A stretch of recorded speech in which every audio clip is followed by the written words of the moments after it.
This program is brought to you by Emory University. Good morning, everyone. Happy Friday. Thank you so much for being present today for our Fellows Conference, given by Aishat Mustapha, who is one of our first-year clinical fellows. She was in the clinical track. She's on the clinical track fellowship pathway and came to us from Johns Hopkins, did a vascular fellowship here, and we are grateful to have her. And she's going to be talking about coronary artery anomalies. Thanks, Aisha. Thank you, Dr. Kohli.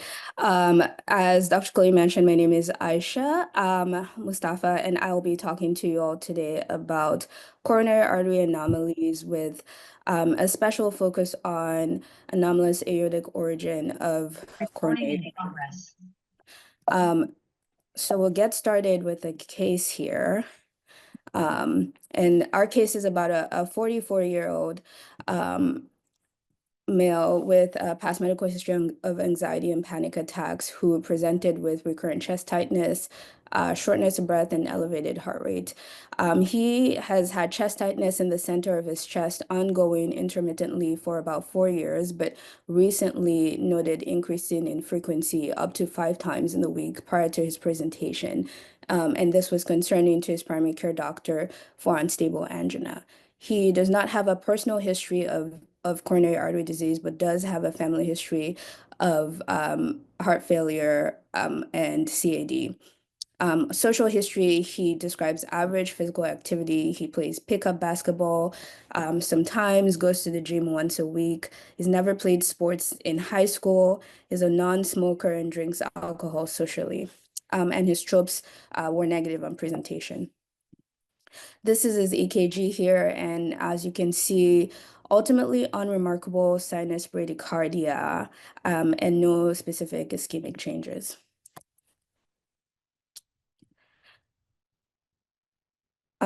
So his diagnostic workup included a resting echocardiogram, which, as you can all see here, was unremarkable, normal EF, normal LV size, wall motion, and wall thickness. And this is his coronary CTA, which I'll let play for you guys, and then we can go through what the findings are.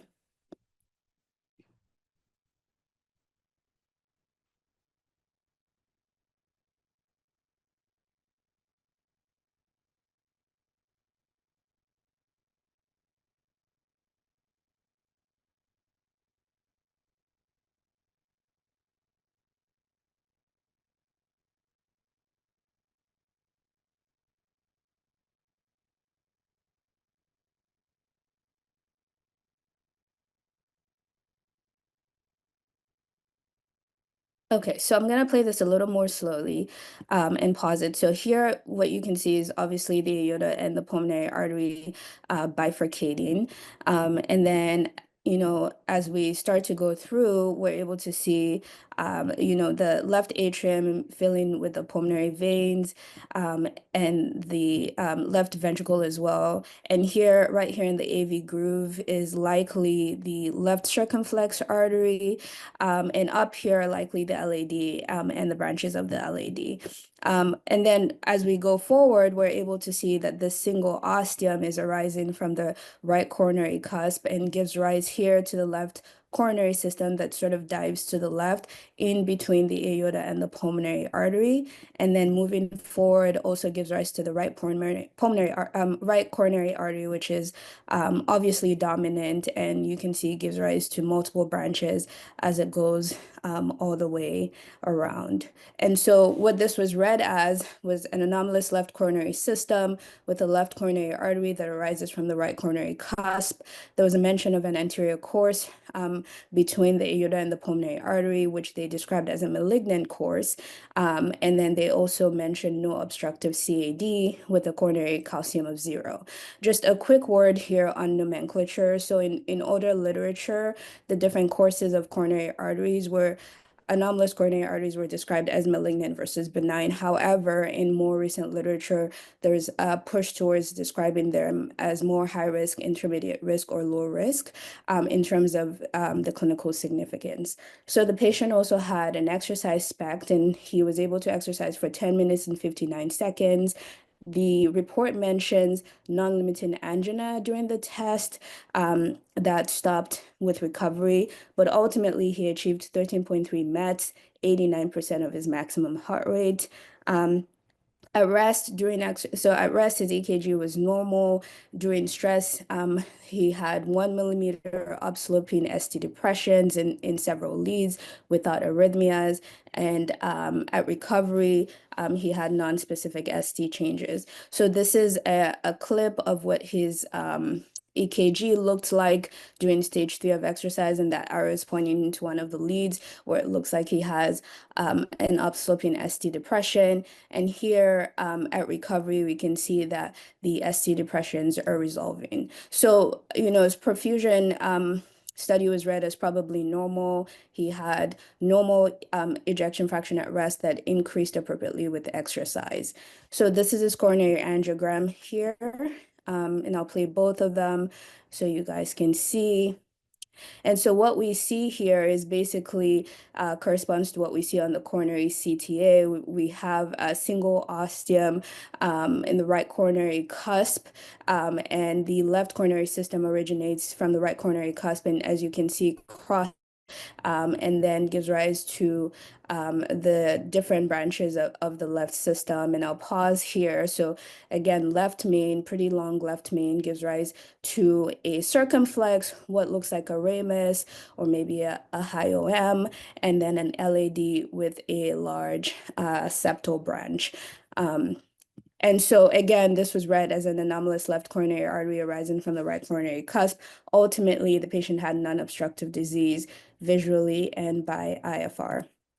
And so this, in order to decide what to do with this patient, ultimately there was a discussion with the CT surgery team as well as the adult congenital team. And what they did was they went back and reviewed his CT and actually found that the course of his anomalous left main was actually intraseptal between the interventricular muscle or through the interventricular muscle between the RV outflow tract and aorta, which is considered more less high risk than an intramural course. And we'll go over these different courses in later slides.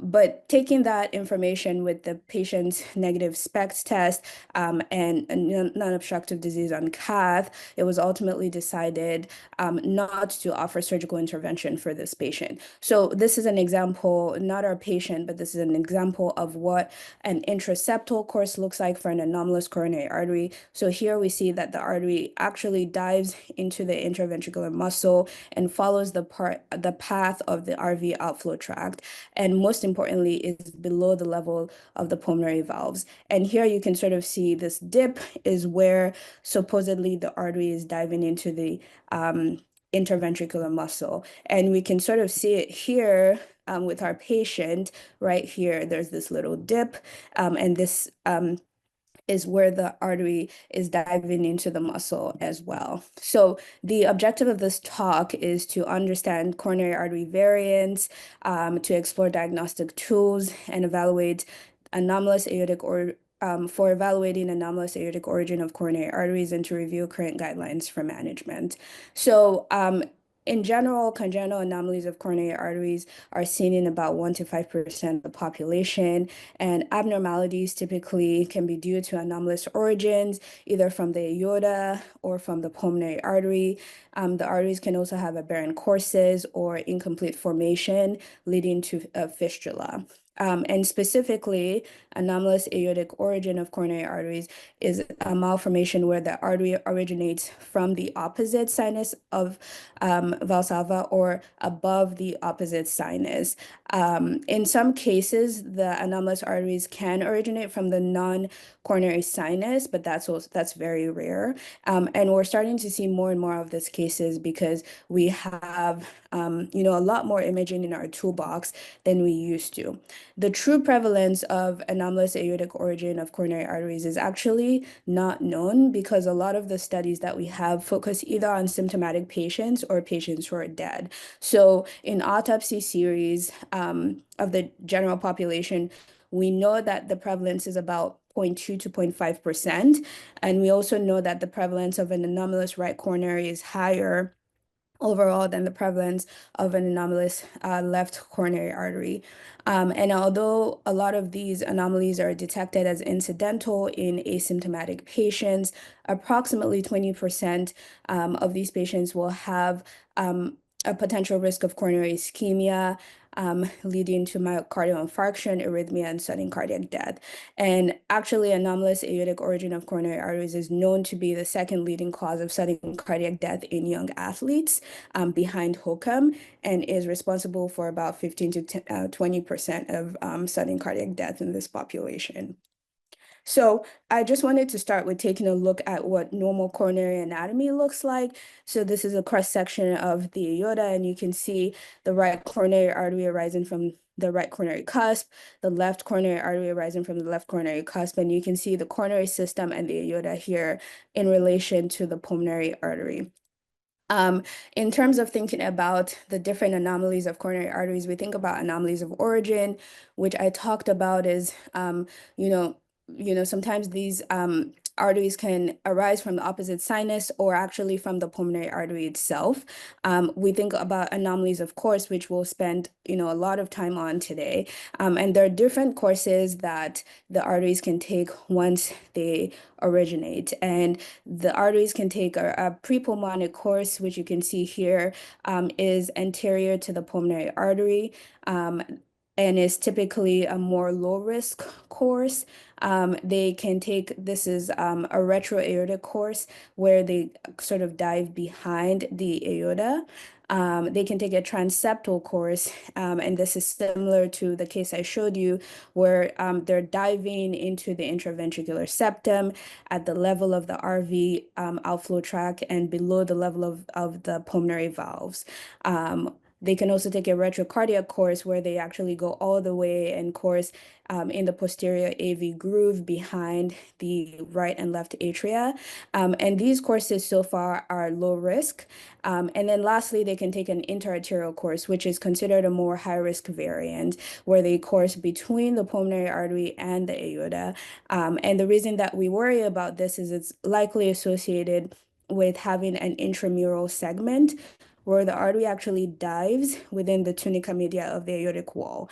And this is where we start to get into issues with these patients. And then I also just wanted to mention briefly a myocardial bridge, which is considered an anomaly, of course, and is typically seen with LAD, and essentially happens when the coronary segment leaves the epicardial space and dives into the myocardium for variable length and depth, and then returns to the epicardial space. And then lastly, we have anomalies of termination, which is essentially coronary artery fistulas, and these are communications between the coronary artery and vascular chambers. In general, you can see that the different variants, there are a lot of permutations of the different variants. And so it makes sense clinically to really think about these as low risk, intermediate risk, or high risk in order to decide, how to move forward and how to evaluate the patient and what specific recommendations to make. So in general, a low risk variant will typically be prepulmonic, which is anterior to the pulmonary artery, retrocardiac, retroaortic, or transeptal, similar to our patient. And these courses typically do not, in the path that they take, typically do not cause any narrowing to the vessel, and do not cause any myocardial ischemia in the path that they take. So they're typically benign, and patients who have these variants are asymptomatic and do not need any follow-up testing. We also have here myocardial bridge quickly, which again we would consider a low risk variant. And this is because when the patient has a bridge, essentially what this means is that the artery is compressed during systole.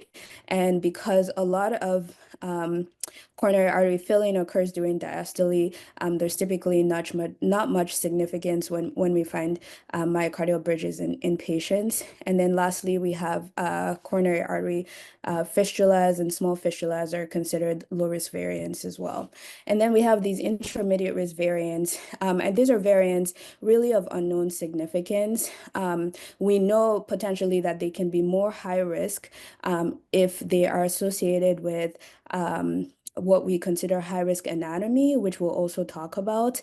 And so when we find patients with this variant, what we typically recommend is further testing and evaluation to decide what to do with the patient. So intermediate risk variant is where we see here the right coronary artery originating from the left system and coursing interarterially. So this is considered an intermediate risk variant.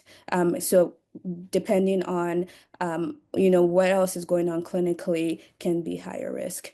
And then a myocardial bridge, if it has a longer segment within the myocardium, can be intermediate risk. And then fistulas, if they're larger, can be intermediate risk as well.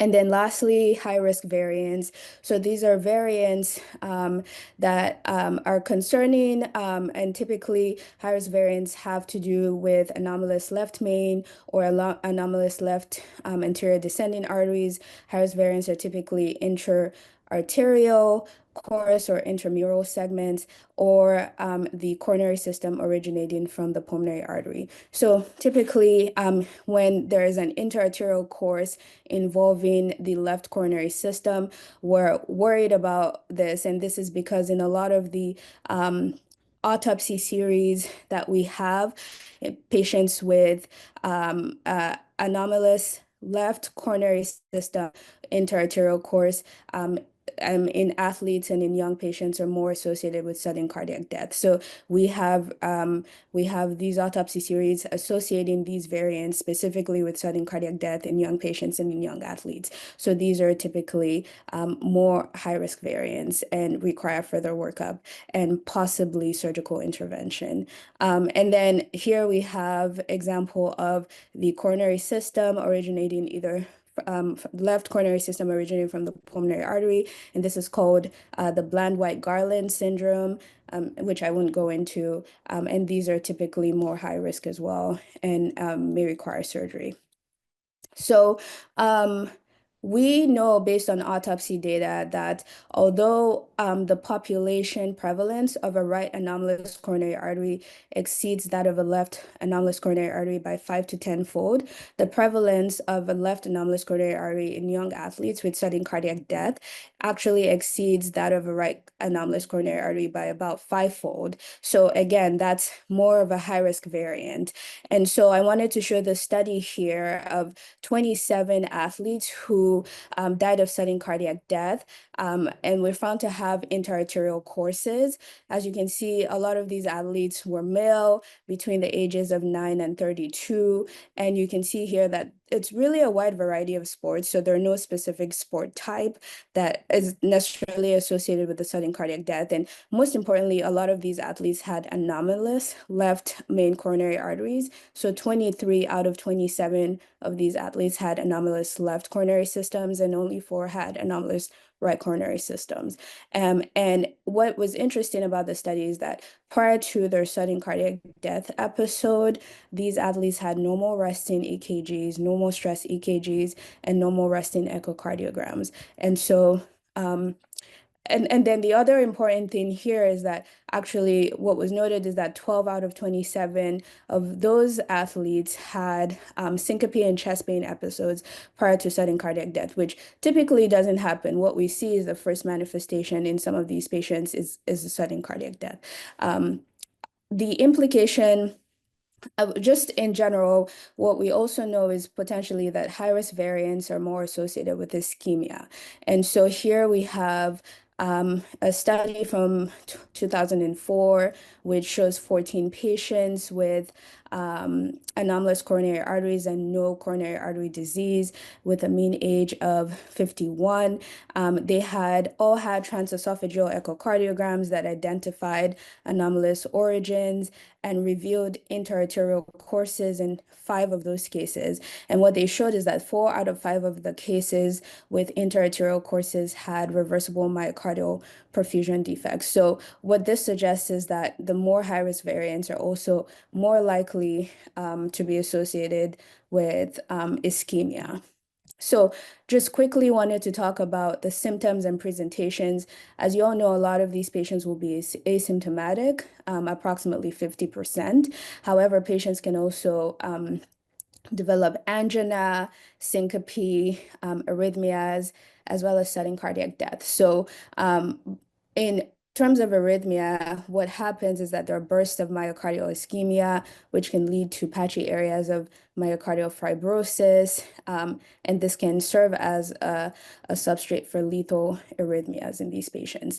And in terms of mechanisms, we typically think about fixed stenoses or dynamic stenoses leading to ischemia in these patients. With fixed stenosis, what you can have is basically a slit-like ostium, which is these elliptical shape ostium that you see here, which is narrowing. And you can see here, essentially suggests narrowing of greater than 50% compared to this nice circular ostium that you see here, which is normal. You can also have an oval ostium, which suggests some degree of narrowing and typically is less than 50%. And then in some cases, you can have what we call an acute takeoff angle from the aorta, which is typically less than 45 degrees. And this causes some narrowing as well. And then with dynamic stenosis, what you have essentially is changes in luminal caliber throughout the course of the artery. And this typically happens in interarterial courses or with intramural segments. So basically, there is phasic compression of the artery throughout the coronary cycle, mainly in systole. And then when you have stress with exercise, this causes increase in blood pressure, increased stroke volume, and increased heart rate. And you have sort of a shorter diastolic filling time, such that coronary perfusion is now having to happen in systole, where compression of these arteries occur. So that's where you get into trouble. And then what happens is in a lot of these cases, if there's also a fixed stenosis, such as a slit-like ostium or an acute angle takeoff, you get even more obstruction of coronary perfusion. And this is where patients starts to get myocardial ischemia or manifestations of myocardial ischemia with, angina or syncope or arrhythmias. And then lastly, coronary spasms is also a form of dynamic stenosis that can occur in these patients. Just wanted to quickly show again what an intramural course looks like in these patients, and also typically what an osteostenosis looks like on coronary CTA. So you see again this slit-like ostium compared to the more distal portion of the vessel, which is normal. So in terms of evaluating and multimodal imaging, I wanted to start with what the guidelines actually recommend. And here, prior to this, we only had the 2018 ACCHA guidelines. And now we have more recent 2020 guidelines from the European Society of Cardiology. In terms of evaluation, I think the guidelines are vague for the 2018 ACCHA guidelines. So they have a class 1C recommendation for coronary angiography with catheterization, coronary CT or cardiac MR is recommended for evaluation of patients. They also have a class 1C recommendation for anatomic and physiological evaluation in patients with anomalous coronary arteries. So this is basically, not very specific. They recommend all kinds of imaging for evaluation. And then looking at the ESC guidelines, they recommend non-pharmacological functional testing with nuclear studies, echocardiogram or CMR, with physical stress is recommended in these patients to exclude ischemia. Just a word about exercise. As I mentioned before, a lot of these studies that we have, mention sudden cardiac death in athletes during or right after exercise. And what we know is that exercise doesn't always elicit ischemia um, predictably in these patients. And so sometimes when we use exercise testing together with our functional studies, it's really hard to elicit the level of exertion that the patients experience when they have symptoms or when they undergo sudden cardiac death. And so this has always been, I think, a caveat when we think about exercise testing is that some of these testing may be falsely negative, mostly because we're not able to elicit some of the symptoms, some of the level of exercise that was occurring when the patient had the symptom, and the fact that the patient's symptoms actually don't always happen with exercise. So there might be other factors causing ischemia to happen in these patients. And so wanted to go through the different options of imaging for these patients. So echocardiography can assess origin and proximal course with high accuracy, typically in children. In adults, it's really hard to use echocardiography to look at the origin and proximal course, although this may be operator dependent. A lot of the times. We know that echo has good spatial and temporal resolution, but it's really limited in identifying the angle of takeoff and slit-like origin in using the imaging. Dobutamine stress echo is useful because it can sort of mimic the inotropic stress that can lead to anatomic compression of the slit-like ostium or changes in the vessel diameter of the anomalous coronary artery, and this can sometimes unmask ischemia. And so, it's a neat tool in our toolbox. And then coronary CT is first line, has great spatial resolution, and is able to really show us the relationship between the anomalous coronary artery and surrounding structures. Multiple studies have shown that cardiac CT is able to provide high accuracy in identifying intramural segments, which we know is a high-risk feature. And the cool thing is that you can get these 3D reconstructions, which is able to really show the angle of takeoff, the ostial abnormalities, which are high-risk features. So in general, coronary CT is first line. Compared to MRA, we know that it has better spatial resolution, it has lower scan times or lesser scan times.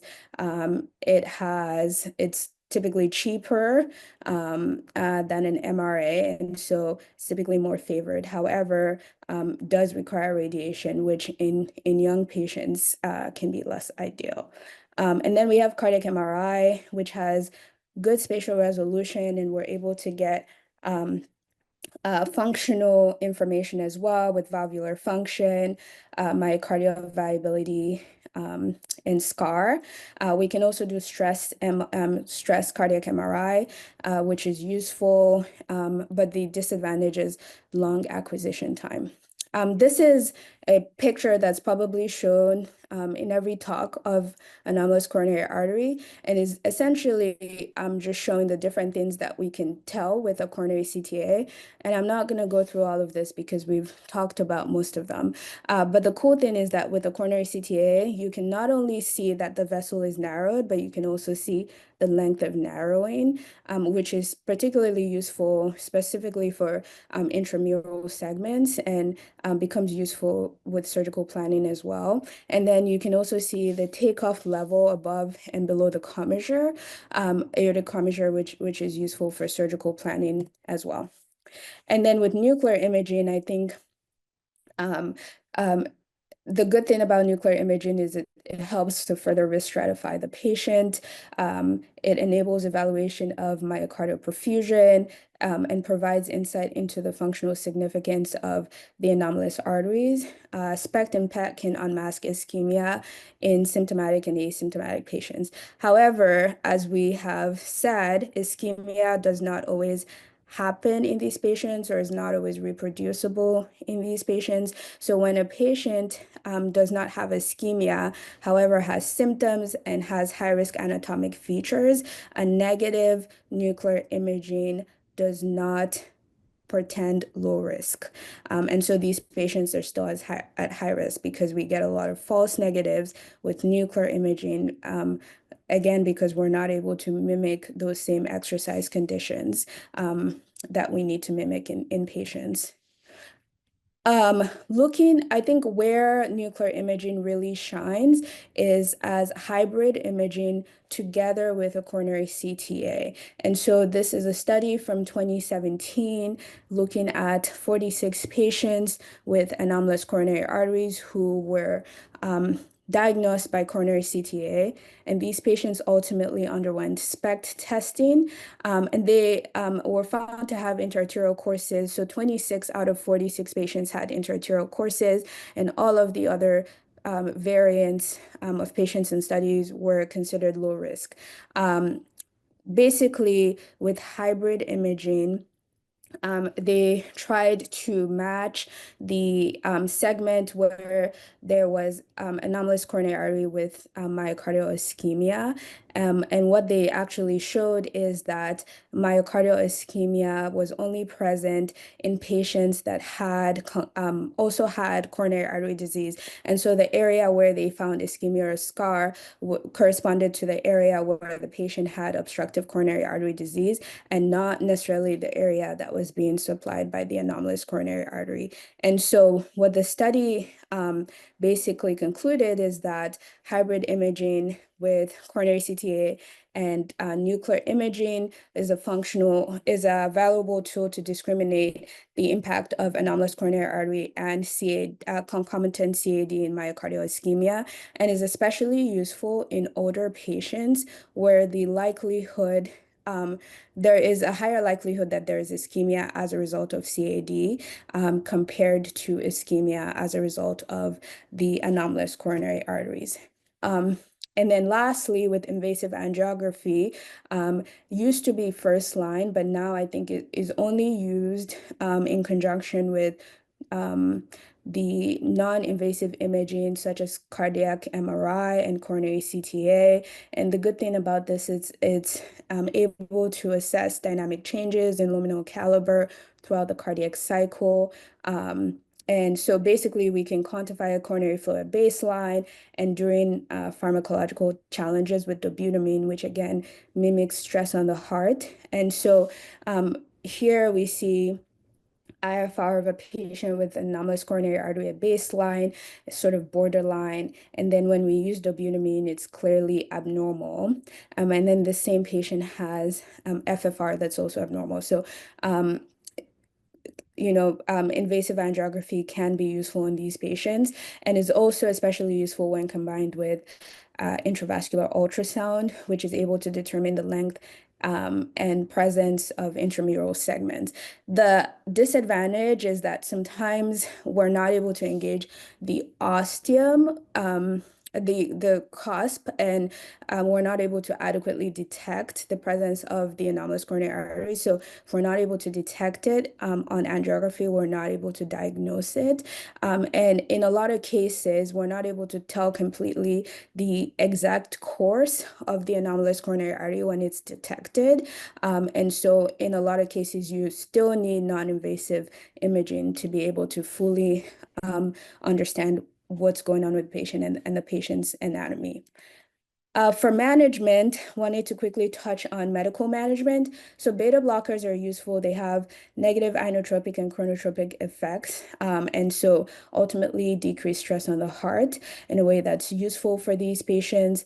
You can also use calcium channel blockers, and ivabradine we know are purely work on heart rate, which ultimately decreases stress on the heart as well. Typically, vasodilators or nitrates are not indicated in these patients because they may increase systolic compression of the arteries. In terms of physical activity recommendations, so age and activity level are modifiers for sudden cardiac death risk. And we know this because a lot of the data that we have available are autopsy series of young athletes. And we see that most cases of sudden cardiac death have been described in patients who are less than 30 years of age. However, this does not mean that older patients cannot have sudden cardiac death as a result of anomalous coronary artery. So that's a caveat. But in general, what we recommend as far as physical activity is that individuals who have anomalous coronary arteries and high risk features should avoid competitive sports with moderate or high cardiovascular demands. We also advise that they limit activity during the evaluation of the anomalous coronary artery, and if we think that their risk is uncertain. So if they have an intermediate risk variant, for example, and they still wish to resume high level activity, then we can offer intervention. And then lastly, this is a recommendation specifically for athletes, but I think can really be extrapolated to all patients, is that if they do undergo surgery after successful surgical repair, they can return to sports 3 months post-surgery, provided that they are symptom-free and that their exercise stress test shows no ischemia or arrhythmias. And so there are very few studies that really look at medical treatment and outcomes with medical treatment. This first study is from 1994 and looked at a cohort of 56 adults. Most of these patients had anomalous right coronary arteries with an interarterial course, and only about 22% had anomalous left coronary arteries. And out of the anomalous left coronary artery cases, only 1.8% of those were left coronary arteries with an interarterial course.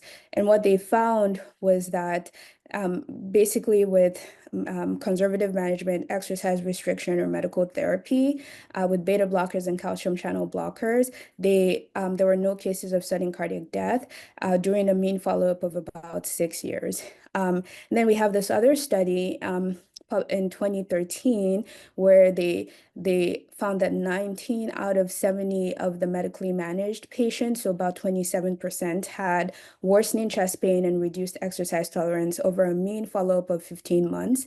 And what they found is that these patients were particularly those with an anomalous right coronary artery and an interarterial course.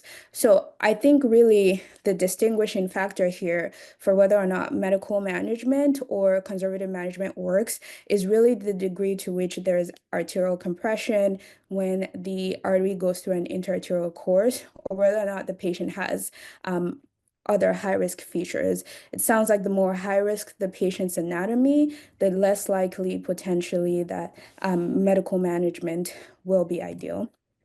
And so what do the guidelines actually say with management? I think the US and European guidelines align on recommendation for intervention when there are symptoms or evidence of ischemia. Where the guidelines actually differ is on the emphasis placed on high-risk anatomical features as indications for intervention.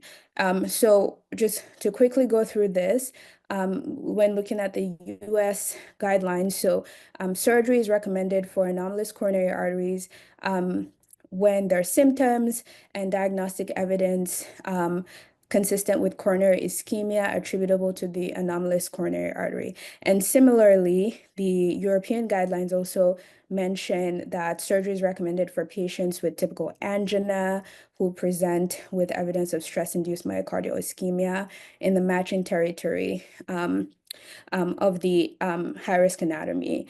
And then now just going through the US guidelines, they say that surgery is reasonable, and this is a class 2A recommendation for anomalous left coronary artery from the right sinus, which we know can be more high risk in the absence of symptoms or ischemia.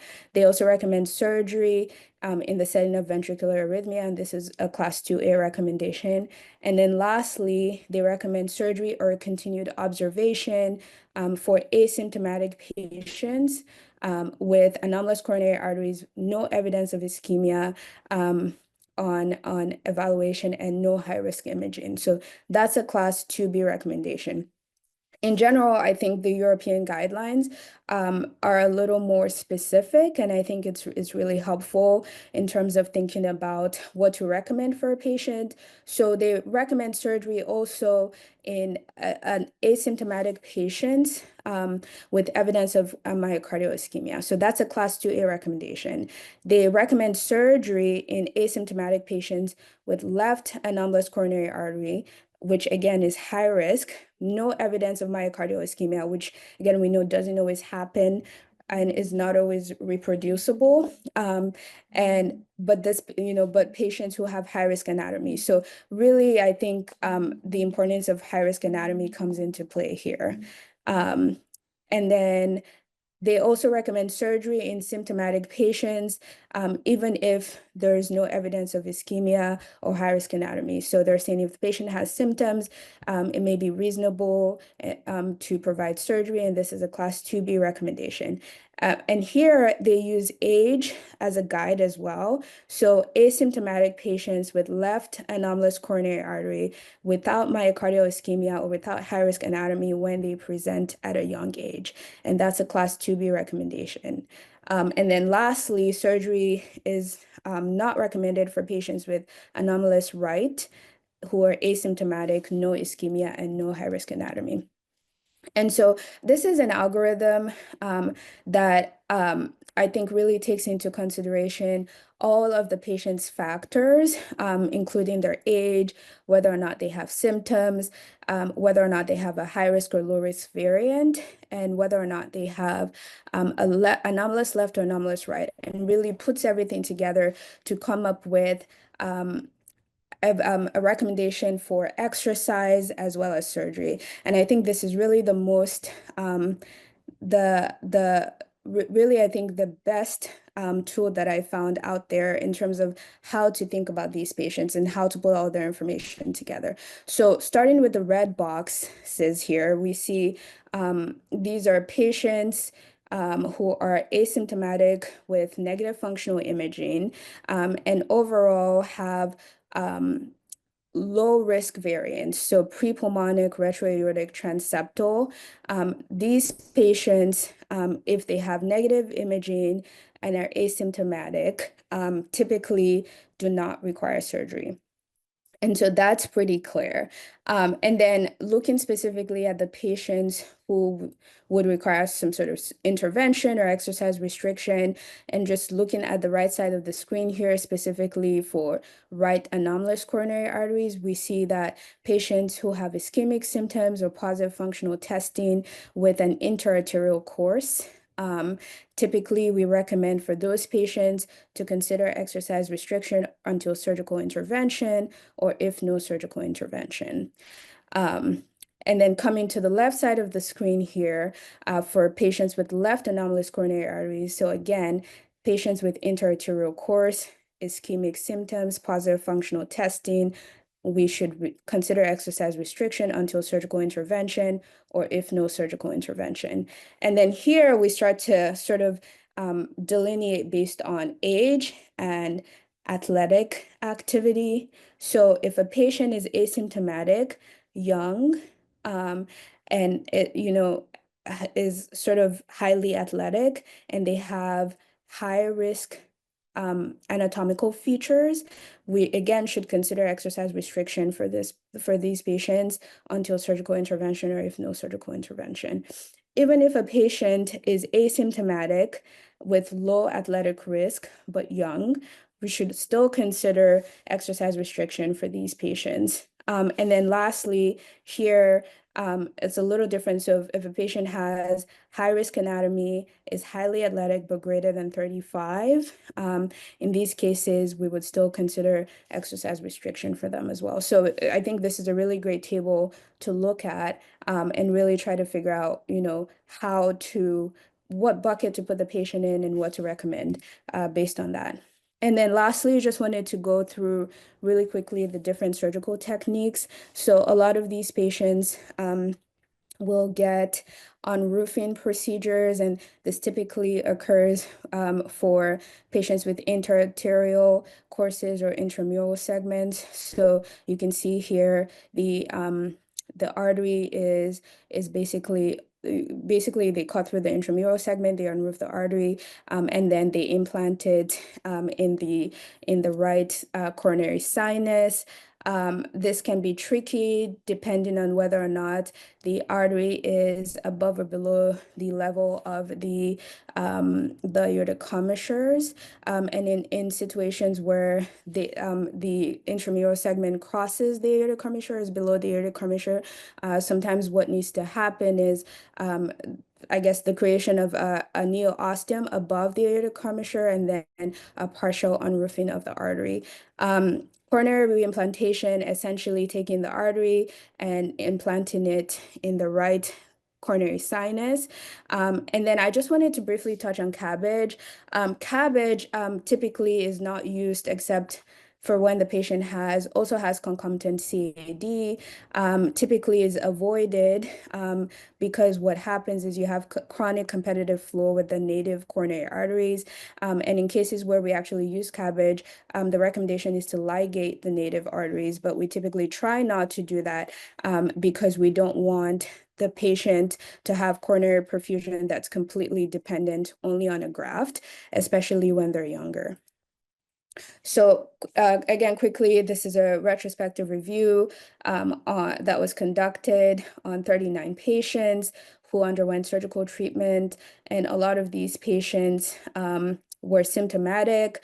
A lot of them had right anomalous coronary arteries, and only 10% showed positive ischemic results. Most of these patients underwent unroofing procedures and coronary implantation. And what we saw is that surgical outcomes were excellent. There was no mortality and there was significant symptom relief. And then lastly, to touch on PCI, we have little evidence for PCI in anomalous coronary artery. And really the only role for PCI is to treat CAD when there's CAD in the anomalous artery. But it's typically not used for treating the anomalous coronary segment itself. In cases where it is used, they typically use drug-eluting stents with thick struts and to optimize vessel remodeling when PCI is performed, and IVUS guidance is recommended as well. And so in a study of 67 patients with anomalous coronary artery treated with PCI, there was a high rate of in-stent restenosis after 5 years. So again, PCI not recommended in these patients, typically restricted to non-surgical candidates, if it's done. And so takeaways from this talk, if there's anything I want you to take away, is that anomalous coronary arteries are rare, but they pose significant risks, including myocardial ischemia, sudden cardiac death, particularly in patients with high-risk anatomic variants and interarterial course. We know that although the prevalence overall of an interarterial right anomalous coronary artery is higher, we know that interarterial left coronary anomalous coronary arteries are associated with sudden cardiac death in young individuals. Coronary CT and cardiac MR are the best non-invasive modalities for evaluation, and we can use invasive angiography in conjunction. We know that individuals may still be at high risk for sudden cardiac death if symptomatic, or they have evidence of high-risk anatomic features despite negative functional testing. Surgical intervention is recommended for managing symptomatic patients or those with evidence of ischemia. CABG typically not recommended, and we can always try conservative management with medical management or physical activity restrictions if the patients don't have high-risk anatomy. And I just wanted to quickly thank Dr. Mariana Garcia for her help and Hiroki for providing the case for this talk. Thank you. Good talk. Getting back to your original patient, did they just put the patient on some beta blockers? What are the plans for the future for this patient? So the patient couldn't tolerate beta blockers because he was bradycardic at baseline. So they actually couldn't put him on beta blockers. Um, they really didn't. I don't think that they had a plan for the patient beyond not offering surgery. I think that beta blockers would have been great for him, absolutely, if he could tolerate it. But I think there was also a talk about whether or not his baseline panic attacks and anxiety were more likely the cause of his symptoms, as opposed to his anomalous coronary artery. Hi, Aisha. It's Mariana. Phenomenal, comprehensive talk. I think everyone enjoyed it thoroughly. I just wanted to make a small commentary on surgical repair, like you said, mostly indicated in symptomatic high-risk variants, but surgery itself continues to evolve, right? It's not benign, with a higher than expected chance of morbidity. So like you said, unroofing, reimplantation, cabbage, all of these should be done at centers that are experienced in anomalous coronary surgeries. And the reason why I say this is because during my congenital month in fellowship, just remember a very frustrating case of a patient who had all the indications for unroofing, and despite the surgery had persistent chest pain after surgery. And I think I just remember like digging into like follow-up studies after surgical unroofing to try to understand what could be happening. And it's very scant, obviously. There's not a lot of data out there. And with the congenital team, we were throwing ideas like, maybe this patient had symptoms of chest pain before and after surgery that were non-cardiac in etiology. Or maybe the surgery itself has caused like myocardial scarring, or like maybe there was incomplete unroofing, or the coronary distortion of unroofing is now causing postoperative symptoms. So just something I wanted to throw out there. I know we're not surgeons, but you may run into these scenarios, and it's very frustrating. Absolutely. I mean, I don't think surgery is benign in any of these patients. Those, a lot of, again, like I showed, a lot of the cases where surgery was done, typically, had, success in terms of symptoms, for these patients. But there are also cases where even though the patients had no symptoms post-surgery, they always had abnormal stress testing, which again, was not helpful, especially if the patient was highly athletic prior and, wanted to return to that level of athleticism. And the guidelines recommend, obviously, that they have to have negative ischemic testing. And so I think there are a lot of nuances when it comes to surgical management, and that it's definitely not perfect. And there are clearly patients who you would offer surgery to, but we're still navigating, what would be ideal for these patients. And can I just ask, did they go back and with the procedure, or like what was eventually done for the patient, did they also use medical therapy? Yes, they added medical therapy, and there was this question whether we should repeat like pharmacological stress testing to see if there was any difference. But I believe like that wasn't done. Yeah. I think the other thing I wanted to add that I didn't go through is that, when a patient has not a benign, a low risk variant, but they have a positive stress test or symptoms, I think that should be a red flag in a lot of cases. There is, probably people might want to anchor on the fact that the patient has an anomalous coronary artery. But in those cases, it's really important to try to look for alternative explanations for why the patient is having symptoms or has a positive functional test, such as CAD, for example. And so it's really rare in patients who have low-risk variants, like the retroaortic or prepulmonic course, to have symptoms as a result of this. So when you have a patient that presents like that, I think the next step should be investigating other etiologies as opposed to thinking that the anomalous coronary artery is the cause. Aisha, thank you so much for that great talk. We're right at 8:30, so we'll wrap it up. But again, wonderful talk, and we'll see everyone next Friday. The preceding program is copyrighted by Emory University.